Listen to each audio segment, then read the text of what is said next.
요즘 전 세계 기름값이 엄청 올랐어요. 최근 해제되긴 했지만 공공기관 차량 오부제도 시행되고 물가는 계속해서 오르고 있는 추세죠. 또한 이러한 사태의 원인은 미국과 이란 사이의 관계가 악화되고 있다는 뉴스 보도가 잇따르고 있습니다. 그래서 아마 또 기름값이 오르는 거 아니야? 아니 그래서 물가는 얼마나 오르는데 하며 다시 불안해하시는 분들도 적지 않을 거라 생각되네요. 그리고 한편으로는 이런 생각을 해보신 분도 계실 거예요. 아니 어떻게 전쟁이 일어났다고 한지 하루 만에 기름값이 오르냐 하고요. 여러분들 과거에도 비슷하게 지금처럼 기름이 귀해져 국제유가가 폭등했던 사건을 알고 계시나요? 주유소 앞에 수 킬로미터씩 차들이 줄을 섰고 새치기를 했다는 이유로 총격전까지 벌어졌다고 해요. 심지어 일요일에는 차량 사용을 제한하고 주유 2부제까지 시행했던 적이 있었다고 하죠. 그래서 오늘은 바로 왜 기름이 폭등했는지 그리고 얼마나 폭등했는지 이러한 폭등이 과연 우리 생활과 경제에 어떤 결과를 불러일으켰는지 과거를 천천히 둘러보며 그 원인과 결과에 대해서 재밌게 얘기해보는 시간을 가져보려 합니다. 혹시나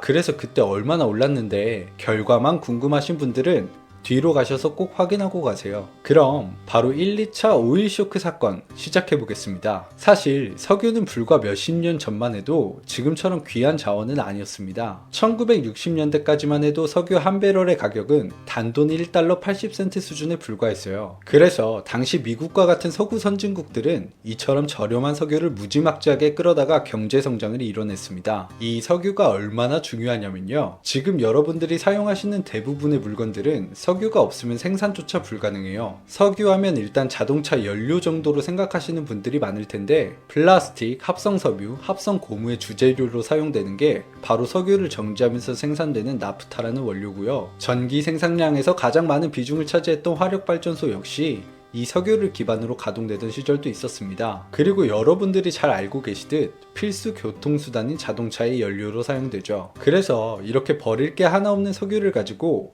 선진국들이 엄청나게 발전할 수 있었던 겁니다. 아니 그럼 이렇게 중요한 자원을 중동 국가가 마음대로 쥐락펴락해도 되는 겁니까? 할 수 있겠죠. 일단 그 이유를 먼저 한번 살펴볼게요. 방금 설명드린 것처럼 저렴한 석유로 선진국들이 끊임없이 발전하고 있을 때 가장 피해를 본 국가들이 바로 중동 국가들이에요. 바로 세븐 시스터즈라고 불렸던 미국의 거대 민간 석유 회사들이 이런 석유 생산 라인을 아주 꽉 잡고 있었기 때문입니다. 땅은 중동 국가들이 다 빌려줬는데 돈은 쥐꼬리만큼만 주고 본인들은 막대한 이윤을 챙긴 거죠. 이뿐만이 아니라 그냥 본인들 마음대로 석유 고시 가격을 깎아버리면서 중동 국가에 피해를 입혔습니다. 아니 그럼 그 중동 국가들이 가만히 있겠습니까? 우리 땅에 들어와서 사업하는 놈들이 쥐락펴락하니까 열이 엄청 받은 거죠. 참다 못한 사우디아라비아, 이란, 이라크, 쿠웨이트, 베네수엘라 등 중동을 대표하는 국가들이 1960년 9월 바그다드에 모여 최초로 석유 수출국 기구 오펙을 결성하게 됩니다. 자,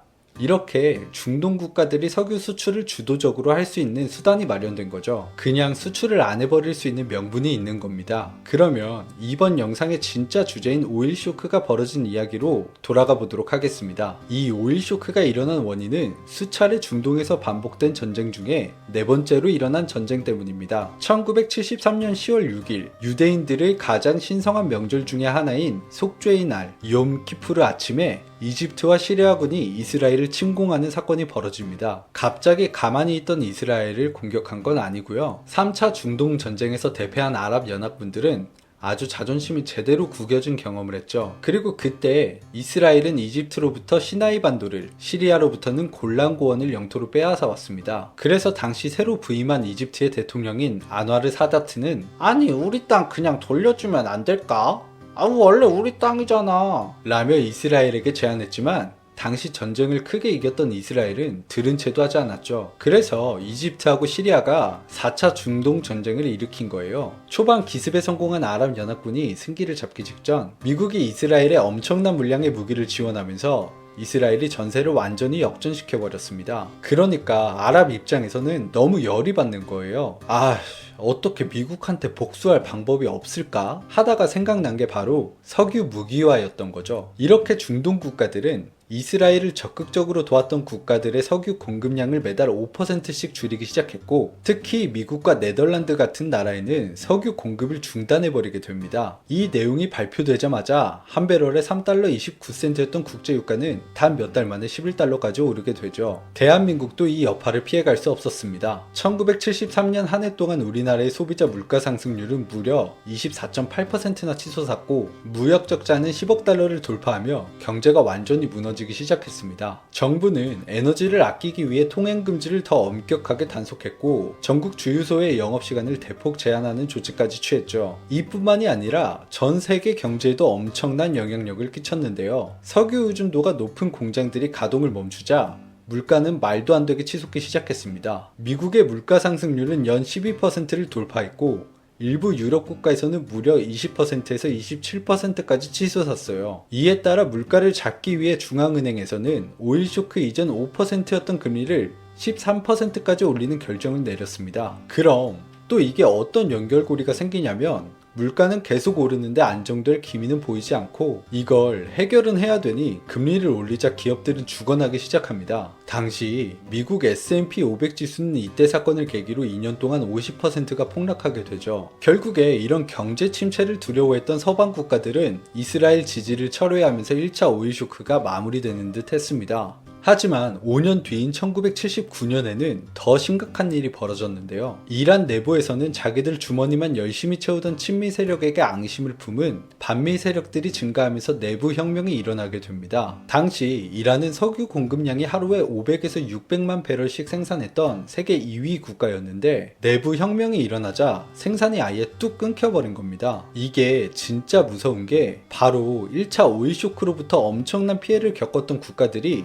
다시 기름이 귀해질 거라는 불안 속에서 엄청난 기름 사재기를 시작하게 된 거예요. 그러다 보니 기름값은 1차 오일 쇼크를 뛰어넘어 배럴당 30에서 40달러까지 폭등한 거죠. 이게 바로 2차 오일 쇼크입니다. 그리고 이란의 내부 혁명이 성공으로 돌아서자 반미 세력들이 국가를 장악하게 됐고, 이런 갈등 구조가 지금까지 이어지고 있는 거죠. 1차 오일 쇼크 때 대응이 조금 늦었었다면 2차 오일 쇼크는 이미 1차 때 받았던 충격 때문에 엄청 극단적인 조치들이 이루어졌습니다. 바로 초고금리 정책을 펼치며 물가를 잡으려 한 거예요. 사실 이 오일 쇼크 사건 전까지만 해도 수많은 경제학자들은 물가가 오르면 경기가 좋아진 것이라 생각했어요. 하지만 지금은 물가는 오르는데 경기가 너무 안 좋은 스태그플레이션이라 불리는 현상이 발생한 거죠. 아마 이 오일 쇼크 시기가 최초의 스태그플레이션이 발생한 때일 겁니다. 미국의 물가 상승률은 연 14.8%로 역사상 최고 수준을 기록했고, 금리는 무려 20%까지 상승하게 됩니다. 그리고 이게 또 무슨 의미냐?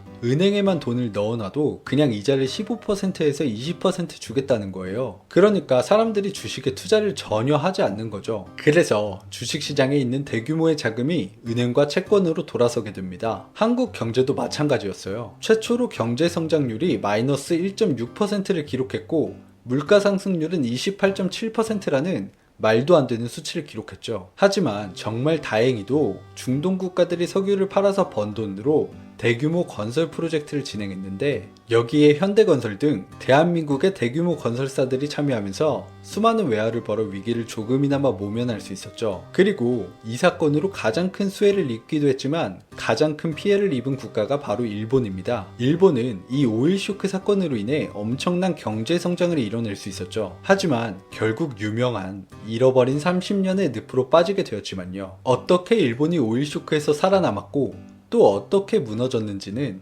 이전에 올린 일본 경제버블 영상에서 확인하실 수 있습니다. 이처럼 참혹한 경기 침체기를 전 세계가 겪게 되지만 다행히도 1982년부터 서서히 회복하기 시작했습니다. 이 사건을 계기로 전 세계는 석유에만 의존해서는 안 되겠구나를 깨달았고, 석유의 의존도를 낮추기 위해 원자력 발전소에 적극적인 투자를 진행하게 되었죠. 그리고 중동이 아닌 타 지역에서 석유 개발 사업을 진행하는 등 다양한 정책을 펼치기 시작했습니다. 제가 처음에 했던 얘기 기억하시나요? 아니 왜 어제 전쟁이 터졌는데 오늘 기름이 오르냐? 바로 과거에 겪었던 이 뼈아픈 기억 때문에 스멀스멀 올라오는 불안이 만들어낸 결과가 아닐까 싶어요. 그리고 이런 불안은 지금까지도 계속되고 있습니다. 아직까지 해소되지 않은 이란과 미국의 갈등, 그리고 치솟는 국제유가, 여러분들은 앞으로의 미래를 어떻게 그리고 계십니까? 이번 사건을 듣고 인사이트가 조금 더 넓어지셨으면 좋겠네요. 자, 여기까지 맞짱박스 네 번째 이야기, 오일 쇼크 사건이었습니다. 왜 맞짱박스냐고요? 그냥 뭐 전쟁도 맞짱이니까요. 오늘도 하나의 이야기를 사과박스 안에 담으며 마무리하도록 할게요. 앞으로도 더 재밌는 이야기, 유익한 이야기 하나씩 담아보도록 하겠습니다. 구독과 좋아요는 박스를 더 크게 만듭니다. 다음 이야기에서 또 만나요.